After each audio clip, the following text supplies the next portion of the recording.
There are a lot of stupid Mario Odyssey speedruns, but almost all of them give you some amount of progress. Taka 2% and min caps let you beat the game. Even nipple percent gives you several moons and a costume to wear. But there's one that doesn't give you anything at all. All Death Animations is a speedrun in which you try to kill Mario in every way possible, as fast as possible.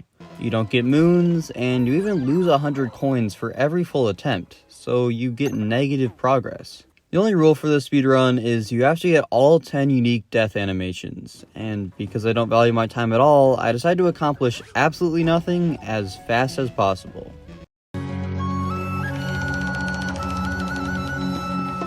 To do this, I looked at the top 3 runs on the leaderboard which had stood for years. While I watched, I filled out a doc with notes, and even though the run is only about 3.5 minutes long, there were a ton of intricate details to take note of. You start in Metro and take the painting to Sand Kingdom. You watch the entire cutscene to decrease the load time, and start the timer as the screen fades to black. You can then hop on the Jaxi and ride over to the poison for your first death. You then respawn out of the painting and get right back on the Jaxi to clear this hill. You hop off to take damage on this cactus, and then roll over to the other cactus, getting you down to 1 health. You can then enter the pipe, rolling straight into the Gushin, giving you your second death. After respawning, you immediately roll right back into the Gushin and start freezing. You can get hit by the Gushin one more time before the long wait to freeze to death. After your third death, you can get hit by the Gushin one final time before warping to the tower. Quickly capture the wire to get on top of the inverted pyramid before rolling into the interior. This allows you to damage yourself on a cactus and burn to death for 4 deaths. You then want to quickly damage yourself on a cactus before warping back to the tower. This lets you drop down and damage yourself on another cactus before getting killed in 2D for number 5. Suffocation and quicksand is next on the agenda before rolling off the tower straight into this hole. You have to quickly go up and get squished by the pillar before jumping off and dying to the void. After that, you finished up in Sand Kingdom and have to warp to the Painting Island and travel to Lake Kingdom. Once it's finished loading, you want to get into the lake as fast as possible. After you're in, it's basically an auto-scroller. The next death animation is drowning, and it takes a while. You do have to hit this flag without refilling your air to make sure you respawn at the right spot, and then damage yourself twice on these spikes before dying for the 9th time. For your 10th and final death, you want to ram yourself into the fish 3 times for the underwater enemy death. And that's the run. Believe it or not, this is actually my first ever speedrun, so I figured I would set myself a goal time. After looking at the leaderboards and the many times, I decided to try and get in the top 50% of runs. This might not seem too hard, but since there are 139 runs, that means that the top 50% is 69th place and below, and that's pretty nice. So, the only thing left to do before starting my actual attempts is to get a speedrun timer. I was actually pretty excited about this until I learned that LiveSplit, the only decent speedrun timer, isn't supported on MacBook. So, I had to spend over an hour trying to find a decent solution and ended up on LiveSplit 1, a browser-based timer that's somewhat similar but with a lot less customization and is way harder to set up and use in OBS.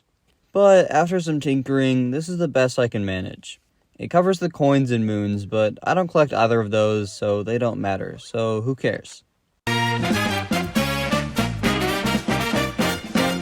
My first attempt was rough. Even though I put some time into Mario Odyssey, my movement isn't the best. I missed the Jaxi in the beginning, and I just don't know how to do more advanced movements like spin pounds and things like that. Each special maneuver might only save a half second or so, but in the grand scheme of things, it can bring a 5-minute time down to like a 3:30. I had a lot of trouble getting out of this little pond and hit an air bubble on the checkpoint, losing me many seconds. But after drowning and dying to the fish, I managed to get a first time of 4:51. It wasn't great, and I'm not proud of it, but the point of speedrunning is to practice until you get better. I completed a couple more runs, lowering my time to a 4:33 and then again to a 4:23. But at this point, I realized that I wouldn't get to 69th place without learning more advanced movement. I was basically just trying to use my basic skill and muscle memory, and it wasn't going to bring me down to a 4:04 or below. So I decided to watch some of the top speedruns and repeat what they did until I at least knew what they were doing and how to do it. I wasn't necessarily going for consistency just yet, as for a lot of the movement I didn't even know where to begin, and found that learning once or twice was good enough for now. The first two things I learned were between these two cactuses. After hitting the first one, I learned how to spin pound to get to the next cactus as optimally as possible. And then after that, if you get a good distance away, you can long jump and hold the crouch button to get a faster suck into the pipe to save some time. I was having some trouble on the top of the pyramid, but after some practice, I learned how to optimally dive and start rolling and then get into the cave without bonking. I did some general run-throughs of the ice room and the underwater section, but felt solid, so I decided to go back into runs, where I immediately got a 441. This was pretty disappointing, as I was feeling very confident on a PR, but that's just how speedrunning goes sometimes. I tried again, and the hard work ended up paying off, as I lowered my time to a 412 and then again to a 411 on the next run. If you're enjoying the video and want to see more like this every Monday, then make sure to subscribe.